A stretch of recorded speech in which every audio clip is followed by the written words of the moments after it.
Welcome to Immerse Kingdom's reading for Week 6, Day 29.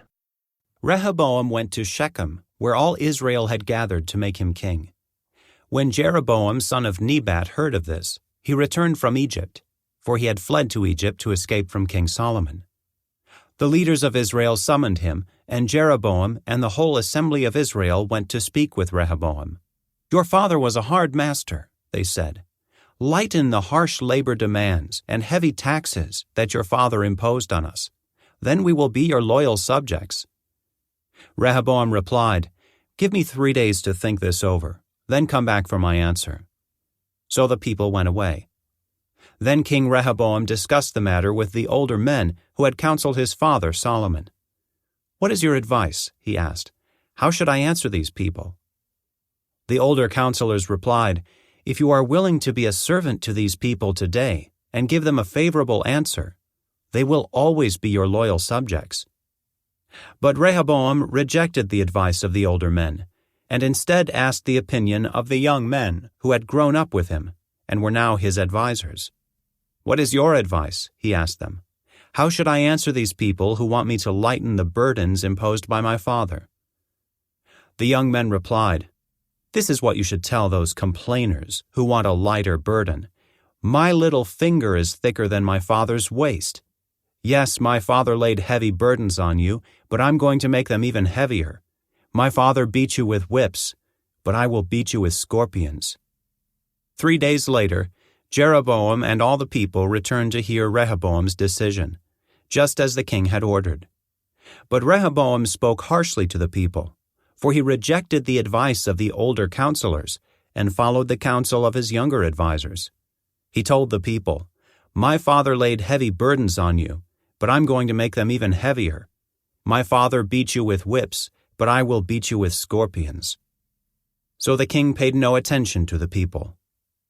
This turn of events was the will of the Lord, for it fulfilled the Lord's message to Jeroboam son of Nebat through the prophet Ahijah from Shiloh. When all Israel realized that the king had refused to listen to them, they responded, "Down with the dynasty of David. We have no interest in the son of Jesse. Back to your homes, O Israel. Look out for your own house, O David." So the people of Israel returned home. But Rehoboam continued to rule over the Israelites who lived in the towns of Judah. King Rehoboam sent Adoniram, who was in charge of forced labor, to restore order, but the people of Israel stoned him to death. When this news reached King Rehoboam, he quickly jumped into his chariot and fled to Jerusalem. And to this day, the northern tribes of Israel have refused to be ruled by a descendant of David. When the people of Israel learned of Jeroboam's return from Egypt, they called an assembly and made him king over all Israel. So only the tribe of Judah remained loyal to the family of David. When Rehoboam arrived at Jerusalem, he mobilized the men of Judah and the tribe of Benjamin, 180,000 select troops, to fight against the men of Israel and to restore the kingdom to himself. But God said to Shemaiah, the man of God, "Say to Rehoboam, son of Solomon, king of Judah, and to all the people of Judah and Benjamin, and to the rest of the people, this is what the Lord says. Do not fight against your relatives, the Israelites. Go back home, for what has happened is my doing." So they obeyed the message of the Lord and went home, as the Lord had commanded. Jeroboam then built up the city of Shechem in the hill country of Ephraim, and it became his capital. Later he went and built up the town of Peniel. Jeroboam thought to himself, "Unless I am careful, the kingdom will return to the dynasty of David. When these people go to Jerusalem to offer sacrifices at the temple of the Lord, they will again give their allegiance to King Rehoboam of Judah. They will kill me and make him their king instead." So on the advice of his counselors, the king made 2 gold calves. He said to the people, "It is too much trouble for you to worship in Jerusalem. Look, Israel, these are the gods who brought you out of Egypt." He placed these calf idols in Bethel and in Dan, at either end of his kingdom. But this became a great sin, For the people worshipped the idols, traveling as far north as Dan to worship the one there. Jeroboam also erected buildings at the pagan shrines, and ordained priests from the common people, those who were not from the priestly tribe of Levi.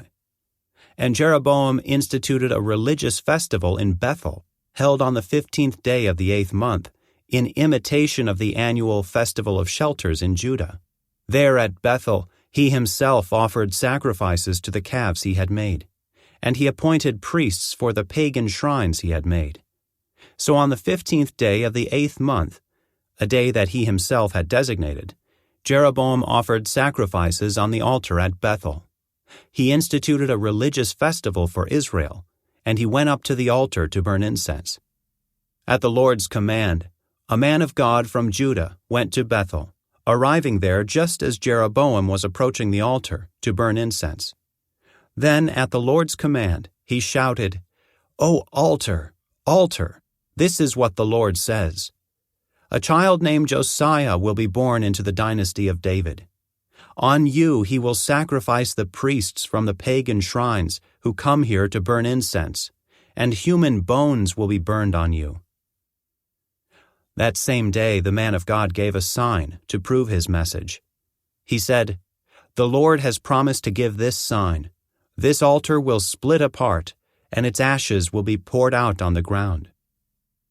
When King Jeroboam heard the man of God speaking against the altar at Bethel, he pointed at him and shouted, "Seize that man!" But instantly, the king's hand became paralyzed in that position, and he couldn't pull it back. At the same time, a wide crack appeared in the altar, and the ashes poured out, just as the man of God had predicted in his message from the Lord. The king cried out to the man of God, "Please ask the Lord your God to restore my hand again." So the man of God prayed to the Lord, and the king's hand was restored, and he could move it again. Then the king said to the man of God, "Come to the palace with me and have something to eat, and I will give you a gift." But the man of God said to the king, "Even if you gave me half of everything you own, I would not go with you. I would not eat or drink anything in this place, for the Lord gave me this command. You must not eat or drink anything while you are there, and do not return to Judah by the same way you came." So he left Bethel and went home another way. As it happened, there was an old prophet living in Bethel, and his sons came home and told him what the man of God had done in Bethel that day. They also told their father what the man had said to the king. The old prophet asked them, "Which way did he go?" So they showed their father which road the man of God had taken. "Quick, saddle the donkey," the old man said. So they saddled the donkey for him, and he mounted it. Then he rode after the man of God, and found him sitting under a great tree. The old prophet asked him, "Are you the man of God who came from Judah?" "Yes, I am," he replied. Then he said to the man of God, "Come home with me and eat some food." "No, I cannot," he replied. "I am not allowed to eat or drink anything here in this place, for the Lord gave me this command. You must not eat or drink anything while you are there, and do not return to Judah by the same way you came." But the old prophet answered, "I am a prophet too, just as you are, and an angel gave me this command from the Lord. Bring him home with you, so he can have something to eat and drink." But the old man was lying to him. So they went back together, and the man of God ate and drank at the prophet's home. Then, while they were sitting at the table, a command from the Lord came to the old prophet. He cried out to the man of God from Judah, "This is what the Lord says. You have defied the word of the Lord, and have disobeyed the command the Lord your God gave you. You came back to this place and ate and drank, where he told you not to eat or drink. Because of this, your body will not be buried in the grave of your ancestors." After the man of God had finished eating and drinking, the old prophet saddled his own donkey for him, and the man of God started off again. But as he was traveling along, a lion came out and killed him. His body lay there on the road, with the donkey and the lion standing beside it. People who passed by saw the body lying in the road and the lion standing beside it. And they went and reported it in Bethel, where the old prophet lived. When the prophet heard the report, he said, "It is the man of God, who disobeyed the Lord's command. The Lord has fulfilled his word by causing the lion to attack and kill him." Then the prophet said to his sons, "Saddle a donkey for me." So they saddled a donkey, and he went out and found the body lying in the road. The donkey and lion were still standing there beside it, for the lion had not eaten the body, nor attacked the donkey. So the prophet laid the body of the man of God on the donkey and took it back to the town to mourn over him and bury him. He laid the body in his own grave, crying out in grief, "Oh, my brother!" Afterward, the prophet said to his sons, "When I die, bury me in the grave where the man of God is buried. Lay my bones beside his bones." For the message the Lord told him to proclaim against the altar in Bethel and against the pagan shrines in the towns of Samaria will certainly come true. But even after this, Jeroboam did not turn from his evil ways. He continued to choose priests from the common people. He appointed anyone who wanted to become a priest for the pagan shrines. This became a great sin and resulted in the utter destruction of Jeroboam's dynasty from the face of the earth. At that time, Jeroboam's son Abijah became very sick. So Jeroboam told his wife, "Disguise yourself so that no one will recognize you as my wife. Then go to the prophet Ahijah at Shiloh, the man who told me I would become king. Take him a gift of 10 loaves of bread, some cakes, and a jar of honey, and ask him what will happen to the boy." So Jeroboam's wife went to Ahijah's home at Shiloh. He was an old man now and could no longer see. But the Lord had told Ahijah, "Jeroboam's wife will come here, pretending to be someone else. She will ask you about her son, for he is very sick. Give her the answer I give you." So when Ahijah heard her footsteps at the door, he called out, "Come in, wife of Jeroboam. Why are you pretending to be someone else?" Then he told her, "I have bad news for you. Give your husband Jeroboam this message from the Lord, the God of Israel. I promoted you from the ranks of the common people and made you ruler over my people Israel. I ripped the kingdom away from the family of David and gave it to you. But you have not been like my servant David, who obeyed my commands and followed me with all his heart, and always did whatever I wanted. You have done more evil than all who lived before you. You have made other gods for yourself, and have made me furious with your gold calves.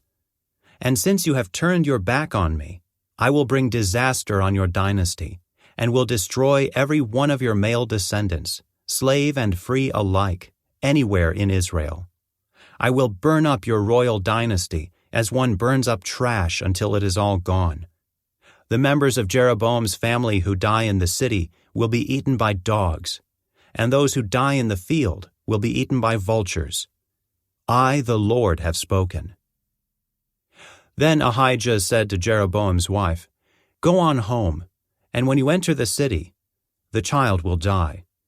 All Israel will mourn for him and bury him. He is the only member of your family who will have a proper burial, for this child is the only good thing that the Lord, the God of Israel, sees in the entire family of Jeroboam. In addition, the Lord will raise up a king over Israel, who will destroy the family of Jeroboam. This will happen today, even now. Then the Lord will shake Israel like a reed whipped about in a stream. He will uproot the people of Israel from this good land that he gave their ancestors, and will scatter them beyond the Euphrates River. For they have angered the Lord with the Asherah poles they have set up for worship. He will abandon Israel, because Jeroboam sinned, and made Israel sin along with him." So Jeroboam's wife returned to Tirzah, and the child died, just as she walked through the door of her home. And all Israel buried him and mourned for him, as the Lord had promised through the prophet Ahijah. The rest of the events in Jeroboam's reign including all his wars and how he ruled, are recorded in the book of the history of the kings of Israel. Jeroboam reigned in Israel 22 years. When Jeroboam died, his son Nadab became the next king. This concludes today's Immerse reading experience. Thank you for joining us.